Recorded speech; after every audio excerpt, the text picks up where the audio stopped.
que hàgiu vingut. Em sembla que sou socis, no? És que ho tinc obert a socis. Aquestes 3 sessions les hem fetes per socis i cantaires, però no sembla que no hi ha cap cantaire. Sí, perdona. Llavors benvinguts als cantaires que representeu el cor i els socis. Molt bé.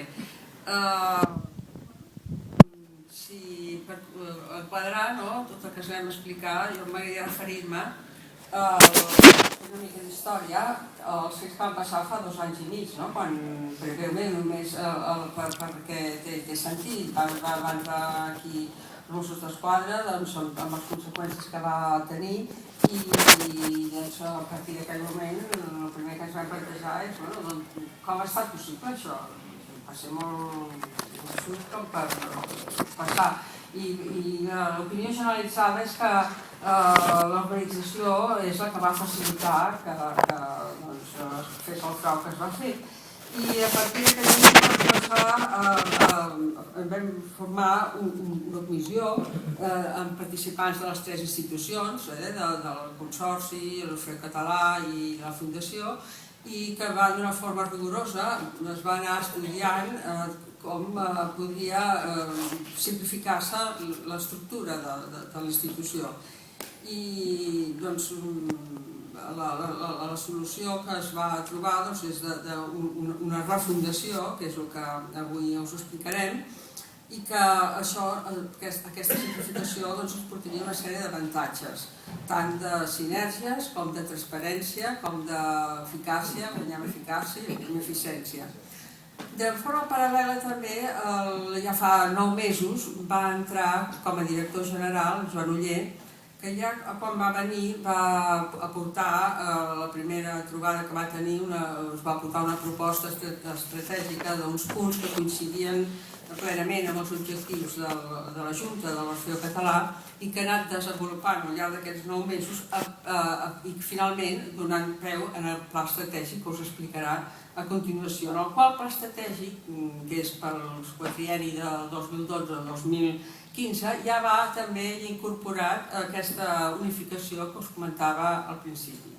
Doncs ara cedeixo la paraula amb ell, que ara ens explicarà això. Molt bé, bona tarda. Moltes gràcies per venir. Que avui, abans de començar a exposar, el que volia comentar unes consideracions prèvies a aquest pla estratègic. La primera consideració és que el que mostrarem és una proposta de pla estratègic, és a dir, és encara un document obert, és un document obert a les aportacions, als enriquiments, a les suggerències que s'hi vulguin anar fet. De fet, està sent un procés que amb les consultes, amb les altres, aquesta és la tercera de 3 reunions que vam planificar per socis i cantaires, i també hem fet reunions amb els treballadors del Palau i hem anat fent reunions amb diferents persones vinculades a la nostra institució, i de fruit d'aquestes reunions han hagut suggerències que crec que clarament han millorat molt el projecte que ara presentem, el pla aquest que englobaria totes les entitats que lidera l'Orfeó Català. Per tant, és una proposta encara oberta a suggerències i millora, no és un document ja tancat que es porta a validació. Aquesta era una primera reflexió. Una segona reflexió és que el pla estratègic volem que acabi sent un document extens i detallat, un document on es especifiquin molts objectius, però per fer aquesta exposició més àgil, el que sí que hem volgut és centrar-nos sobretot en 3 punts d'aquest pla estratègic. El primer seria el posicionament estratègic, allò que fa referència a visió i valors. En segon lloc, els objectius generals de cada un dels diferents programes que es proposen en aquest pla estratègic, també en aquest sentit ens extendríem, i en el procés de refundació, que és, diguem, la clau jurídica, la clau de gestió, que també explica com s'hauria de desenvolupar aquest pla.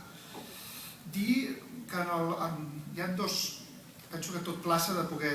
És un pla molt extens, és un pla que és una suma de molts petits plans, perquè cada un dels programes té els seus propis objectius, té els seus propis desenvolupaments i té les seves pròpies línies marcades, però sí que hi ha un rerefons comú. Jo penso que tot bon pla s'ha de poder, o tot bona proposta de pla, s'ha de poder explicar simplement, s'ha de poder explicar en poques paraules.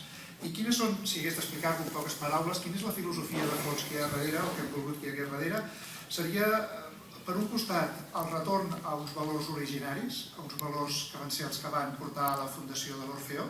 La recuperació d'aquests valors ha sigut la guia. A mesura que ens presentàvem com volíem que fos el futur, trobàvem inspiració, trobàvem raó de ser en els valors fundacionals. I per l'altre costat, el fet diferencial, el que fa diferencial l'Orfeó català com a entitat coral, com a massa social, com a conjunt d'activitats de l'escola coral, etc., és el fet de tenir un edifici que l'ajuda a projectar-se. I el que fa diferent aquest edifici singular, aquest edifici patrimoni de la humanitat, és tenir una massa viva, en forma de cantaires, en forma de massa social, que projecta els seus valors. D'aquest reforç mutu és del que surt tots els programes, tot el fet que fa diferent la Fundació Orfeó Català Palau de la Música d'altres auditoris o d'altres centres i també d'altres cors o altres societats que es poguessin aproximar. Bé, aquests eren elements previs que volia compartir. Només comentar una petita qüestió, que és que alguns dels elements d'aquest pla, per urgència i per necessitat, ja s'estan començant a portar a terme. Jo els aniré comentant quan això sigui així, però des que al mateix temps que fèiem el pla estratègic no podíem no mirar quina era la realitat del dia a dia i obviar-la. Llavors hi ha hagut decisions que s'han anat anticipant i que s'han anat construint. Formen part del projecte de futur, però en realitat ja estan sent una realitat present. Per acabar la introducció, només recordar-la al principi, és un projecte obert, és un projecte que clarament s'ha enriquit gràcies a les aportacions i, per tant, en tant que és així, també el convideu al final a poder-lo enriquir. Molt bé. Parlo de proposta de pla estratègic per la Fundació Orfeó Català Palau de la Música Catalana perquè, com es veurà més endavant, és la proposta d'entitat jurídica que proposem que sigui la que gestioni totes les activitats que es duen a terme en aquesta entitat. A l'índex del pla estratègic faria referència al context, la situació actual, un diagnòstic, un posicionament estratègic, uns objectius estratègics, els programes, com s'organitzem per aquests programes, quins són els reptes de comunicació, d'implementació i una certa previsió econòmica. Bé, el context passo ràpidament, ens veurem segur en els propers 4 anys en un context de crisi i un context encara també de canvis tecnològics que afecten diferents àmbits econòmic, cultural i social. En quant a la situació actual de la Fundació Orfeó Català Palau de la Música, hi ha primer una situació econòmica actual que ha de ser el principi d'aquest pla, i hi ha també una valoració de la que ha sigut la pèrdua de confiança que ha suposat els fets que van passar. Pèrdua de confiança que tots i cada un dels que ens hi sentim involucrats hem de treballar perquè es recuperi. La missió, què és allò? Quina és la raó de ser? Quina pensem que és la raó de ser? Doncs bé, la Fundació Orfeó Català Palau de la Música Catalana és una institució amb un sòlid arrelament al país i vocació de servei a tota la societat que, a través de l'excel·lència artística de la programació musical pròpia, la pràctica del cant coral i el patrimoni, transmet valors universals i enforteix la cultura catalana. La visió. La visió és on voldríem que ens situéssim. Quina és la visió que voldríem transmetre a la societat dintre de 4 anys?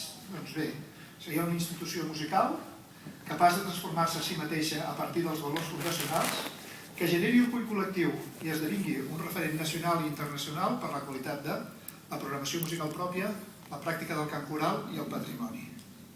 Amb un model de gestió transparent, amb protagonisme de la societat civil, amb entesa amb les administracions públiques i amb equilibri entre excel·lència i proximitat, una institució oberta, dinàmica i plural que, a través de la seva activitat, promogui la pràctica i la formació musical, el coneixement del patrimoni i la difusió de la cultura entre un públic divers, reflex de la societat catalana. Aquesta seria la visió vista des d'una manera, diguem, així llegida i de definició. Hi hauria una altra manera d'aproximar-se a la visió, que és menys rigorosa però potser més explicativa, que seria què és el que ens agradaria que un magazín d'un dominical d'un diari de llarga tirada digués sobre nosaltres, digués sobre l'Orfeó, sobre el Palau, dintre de 4 anys, quan aquest pla s'hagués portat a terme.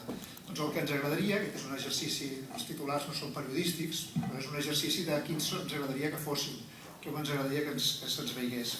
Una altra manera de veure la visió, que es parlés del renaixement del Palau i de l'Orfeó, més qualitat, més participació, més públics defineixen la nova era,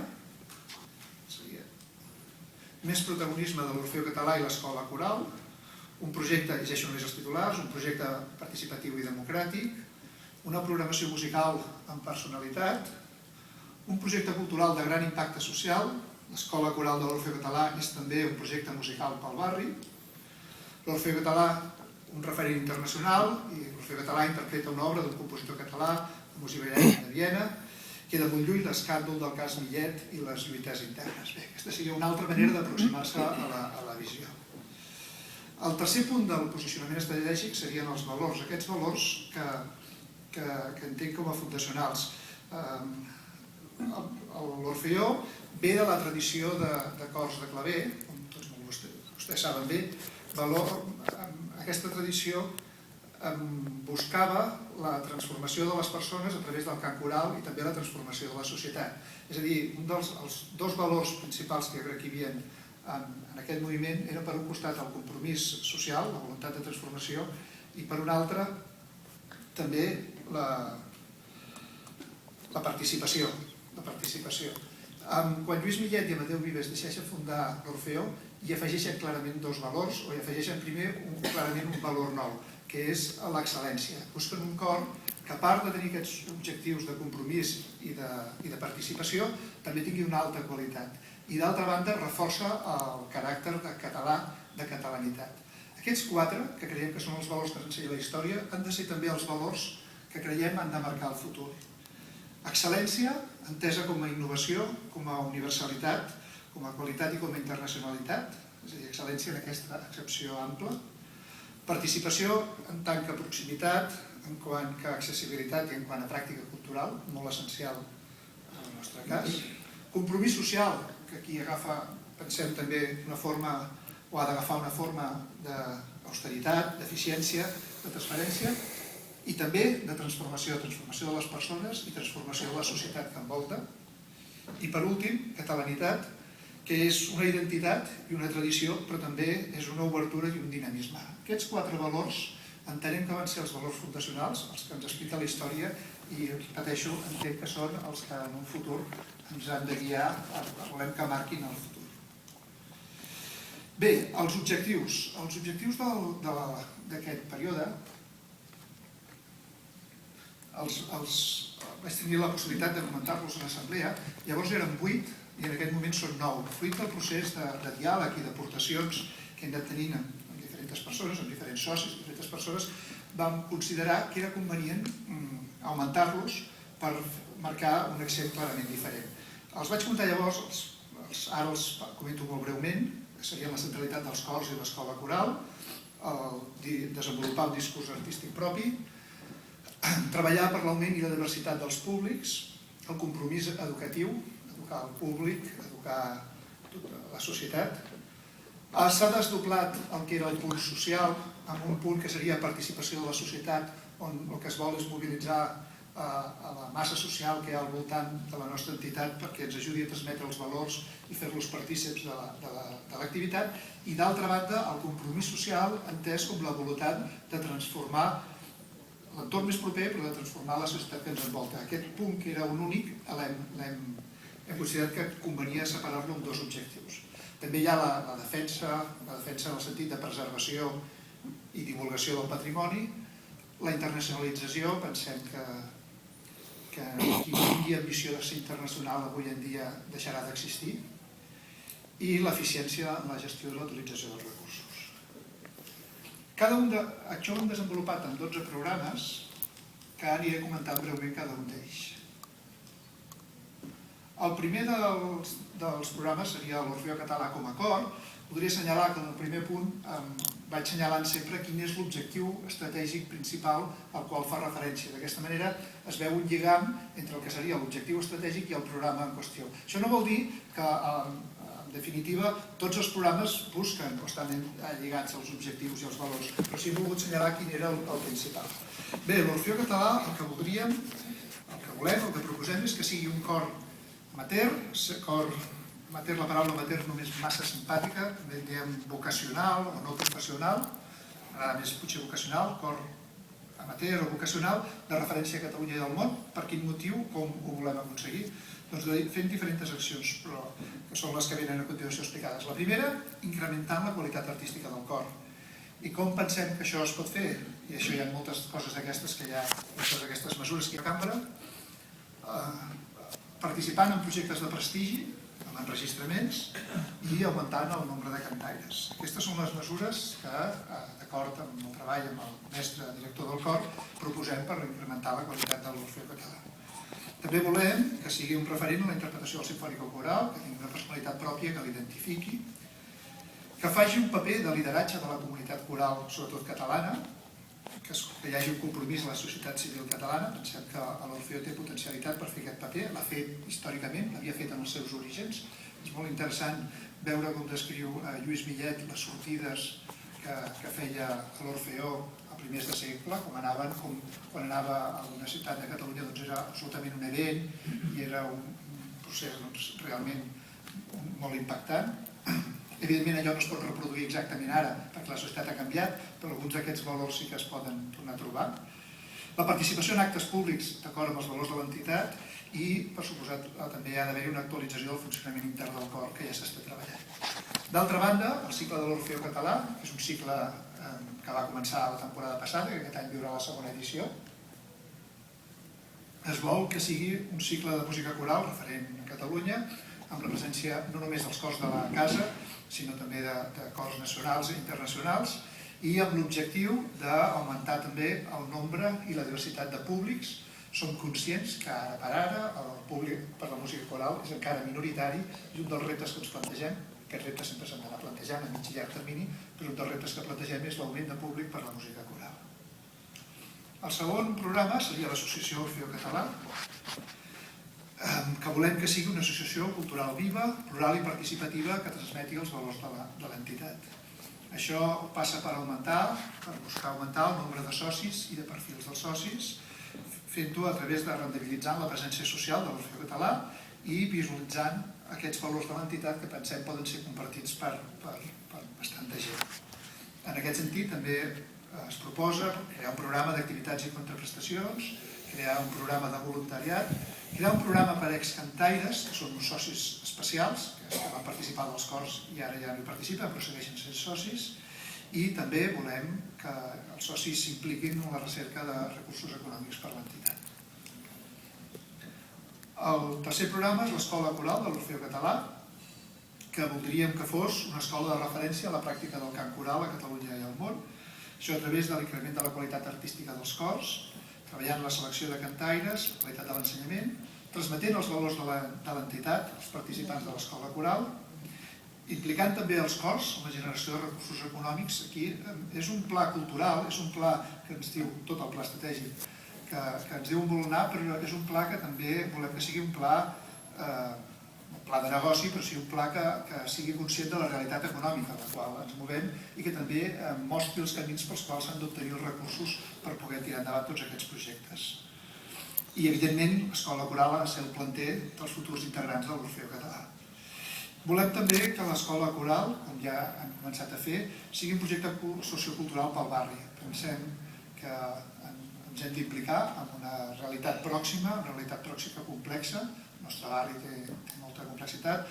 El Palau, des de fa molts anys, viu molt d'esquena al barri i això s'ha de trencar. Pensem que ens podem implicar, que l'Orfeó, a través de la seva escola coral, pot transmetre aquests valors i ajudar als objectius d'integració. Això ho volem fer a través del desenvolupament, en principi, d'un projecte pilot d'inclusió social a través del cant coral, que un cop aquest projecte pilot funcioni i estigui testat, seria un model d'aplicació a altres comunitats que es pogués exportar, que es pogués portar a altres entitats corals que ho poguessin fer. I també ja s'ha començat la col·laboració en projectes de cooperació internacional a través del cant coral. El quart programa seria el cor de cambra, hi ha l'aposta perquè sigui un cor professional de gran qualitat, ambaixador cultural a l'estranger. Per aconseguir aquest objectiu volem que hi hagi un increment de la qualitat artística i versatilitat, això com a resultat de la nova dinàmica de treball impulsada pel nou director, pel treball amb diferents directors, pensem que és imprescindible en entitats artístiques dels nostres dies, en projectes de prestigi i també en enregistraments. Aquí es proposa, i això ja s'està tirant endavant, una gestió i direcció artística conjunta amb l'Orfeó Català. Pensem que poden sortir molt reforçats els dos de la interrelació. El cor de cambra pot ser el reforç que necessiti en alguns moments l'Orfeó Català, si ha d'anar a fer un concert, depèn de quin repertori a l'estranger, en una situació de molt de compromís, i alhora l'Orfeó Català pot enviar reforços al cor de cambra en depèn de quin projecte sigui. Pensem que aquestes realitats que fins ara han viscut separades, si viuen pròximes, si viuen coordinades, es reforçaran mútuament. Volem pel cor de cambra un nou model organitzatiu que sigui més flexible i sostenible, que faci aquest suport d'activitat a l'Orfeó que he comentat, que sigui un impulsor de la recuperació del patrimoni musical i de noves creacions musicals. Per a tots aquests caràcters que en podríem dir d'acord nacional, d'entitat pública, volem que hi hagi un contracte programa específic amb la Generalitat que reguli quins són els compromisos i quines són les aportacions que fa. Volem que tingui una presència habitual al territori català, espanyol i internacional, que ajudi a generar recursos i que s'impliqui amb la resta de programes de l'entitat. També el cicle del cor de cambra, que proposem que segueixi, sigui una programació de música coral d'alta exigència artística i de propostes de risc. La programació artística, el conjunt de concerts que es programen des de l'entitat, a través dels diversos cicles propis i coproduccions, es vol que la Fundació Orfeó Català, Palau de la Música Catalana, difongui la música de qualitat, prioritzant-ne la tradició clàssica contemporània, amb especial atenció, com no pot ser d'una altra manera, a la música coral. Volem aquí que es pugui detectar, que es pugui visualitzar el caràcter únic i especial de cada cicle i concert. Hi ha creada ja una comissió artística que marca directrius i valida programacions. Es vol fer una especial atenció a la música catalana i en aquest sentit les primeres accions ha sigut un comitè de lectura que lidera el mestre Ros Marlà per rellegir partitures i proposar quines són les que més interessa recuperar, així com també anar fent encàrrecs a compositors, seguint també un dels valors originaris que hi havia al principi, que era la creació de literatura de música nova, bàsicament coral. També apostem per la figura del compositor en residència com a forma per divulgar la música contemporània i en aquesta primera edició la comissió artística va decidir per unanimitat que el primer compositor en residència de l'entitat fos en Joan Guitjoan. Proposarem ser coproductors en nous projectes. És la manera que pensem possible per augmentar la nostra programació pròpia sense que això augmenti molt les despeses, sense que augmenti les despeses de programació. Per tant, haurem de buscar aliats. En aquests moments, un de cada 5 concerts que tenen lloc en el Palau de la Música són promoguts pel conjunt d'entitats que lidera l'Orfeó Català. Ens agradaria que al final d'aquest pla estratègic aproximadament fos al mínim o aproximadament un de cada 3 concerts fos directament promogut o en coproducció liderat per aquestes entitats. També es proposa reduir el dèficit de les programacions buscant patrocinis específics per concerts, augmentant el percentatge que la venda d'entrades cobreix del cost del concert, revisant l'estructura de costos i reduint la despesa en catxets artístics, que els signes dels temps que ens són tan contraris en moltes coses, en aquest aspecte sí que ajuden perquè els artistes estan començant a rebaixar les seves pretensions econòmiques. Molts artistes que protesten que diuen que no podem rebaixar els catxets. Bé, de les programacions hi ha el llistat de les programacions actuals, que posem d'una manera o una altra hem d'anar continuant, i en el futur parlaríem de nous cicles, alguns en forma de coproducció, penso que la majoria. Volem que hi hagi un cicle d'intèrprets i compositors catalans, que ara per ara no hi és com a tal aquí en el Palau, i també pensem que amb una finalitat clarament lucrativa hem de posar en marxa concerts per turistes. Fins ara els concerts per turistes que es fan aquí al Palau els fan promotors privats, que és molt legítim i que paguen lloguer de sala, que és bons diners, però que ells s'enduen el benefici i són normalment concerts que no són massa propers als valors propis de l'entitat. Nosaltres aquí voldríem ser capaços de pensar concerts per a turistes d'acord amb els nostres valors i que aconsegueixin aquest objectiu de generar recursos.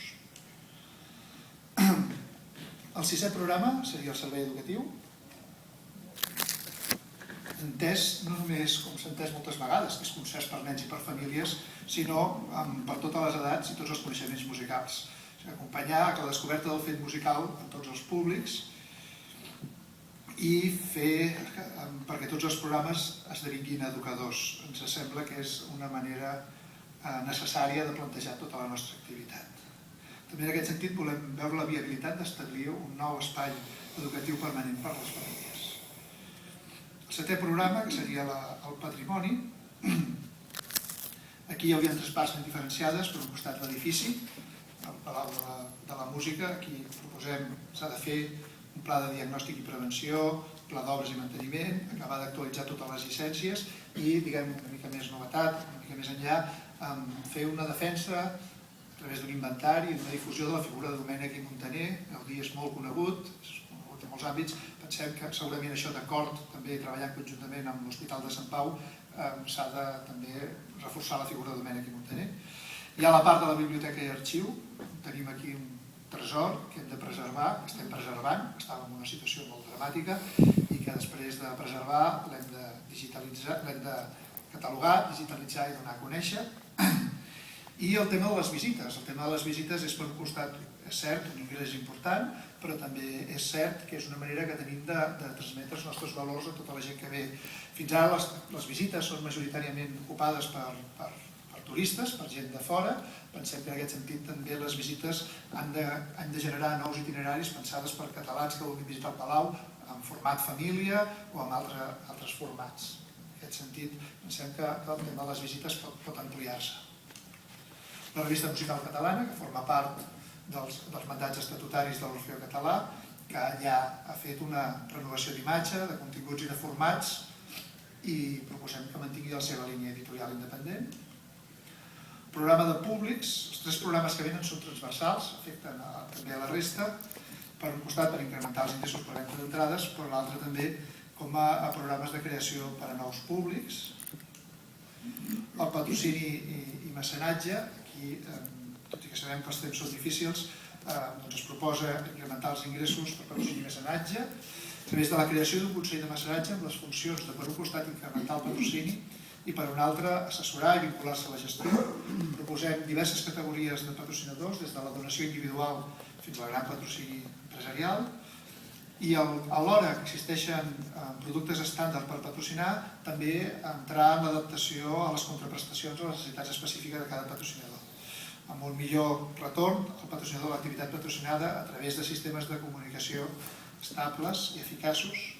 I per últim, també es proposa fer accions col·lectives amb altres entitats pròximes per millorar la situació de la fiscalitat del mecenatge al nostre país. Sabem que això no és fàcil convèncer els ministres de Cultura i és molt difícil convèncer els ministres d'Economia i d'Hisenda, que són els que normalment s'hi oposen.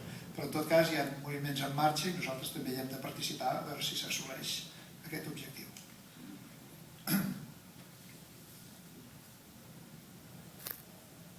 El capítol internacional seria la presència de l'Orfeó del Palau a través de la presència en xarxes internacionals, de l'activitat dels cors en l'àmbit internacional, tant l'Orfeó com el cor de cambra com els cors joves, en la mesura de les possibles i en un projecte realista, i vincles de col·laboració amb altres entitats similars que ens permetin coproduccions i altres formes de col·laboració. I per últim, però no menys important, capítol de programa d'explotació, el qual el que es pretén és incrementar els ingressos per lloguer de sales i espais i incrementar els ingressos per altres explotacions, bàsicament el bar, restaurant, càtering. Hi ha el projecte de posar la botiga dintre l'edifici, això pensem que també pot augmentar els ingressos. Està clar que per desenvolupar tot el pla que hem anat comentant anteriorment requerirem d'ingressos per poder-lo desenvolupar i aquesta és una de les vies. Bé, fins aquí serien els programes. A partir d'aquí parlaria de la proposta de refundació.